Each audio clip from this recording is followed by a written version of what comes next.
Well, Fischer Family Trust is named after Mike Fischer. Mike was set up a trust to help initially support projects he was interested in. Projects kicked off, I think about 45 local authorities joined up. We never promoted it since then. It grew to all local authorities in England and Wales, essentially through folks contacting us saying, can we join? The main ethos is still providing information that will help schools, local authorities and others partly evaluate how well they've done in the past to identify strengths and weaknesses, but also think about what they might be aiming for in the future. When we do the analysis, it's based on value-added analysis that we do across the whole national data sets, and that's based on value-added methodology that we first developed many years ago, back in 2001 and 2002. There are organisations who provide analysis on value-added and to some extent on estimates, and they tend not to be based on national curriculum data sets and not based on national data sets. So in some respects what we're doing is unique. A few years ago, some learning approach was really just to say, well, you've got all this data on value added, the progress students have made. Is there anything you could do for us and look and see if there's any relationship between use of some learning materials and the sort of progress and attainment students are making?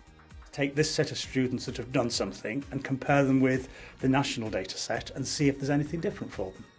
And what we can then do, because we've got that data at individual student level nationally, we can look at any subset of pupils and we can say, what are the differences? And also, are those differences big enough to be statistically significant?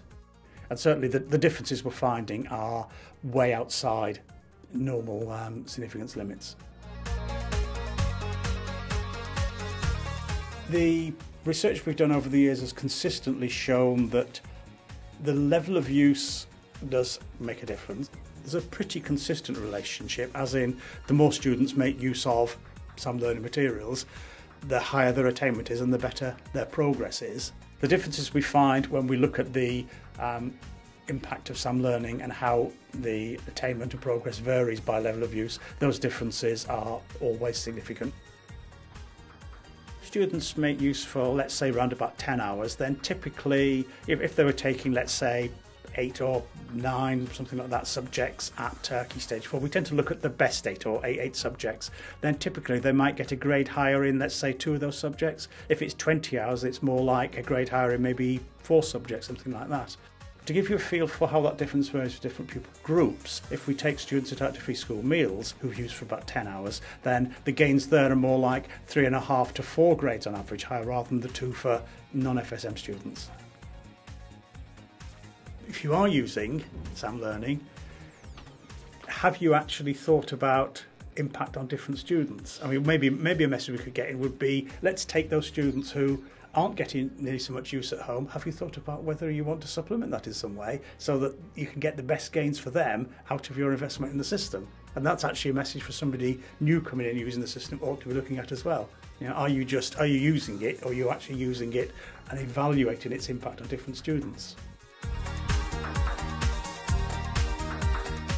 If where schools are doing or using something, SAM Learning in this case, there's a consistent difference and that difference is maintained over a number of years, then I would suggest that people not doing that ought to look at it and think, might that work for me?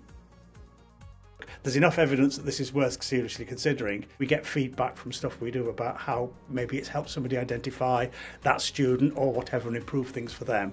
That's the bit that matters most in the end. It's not rocket science, really.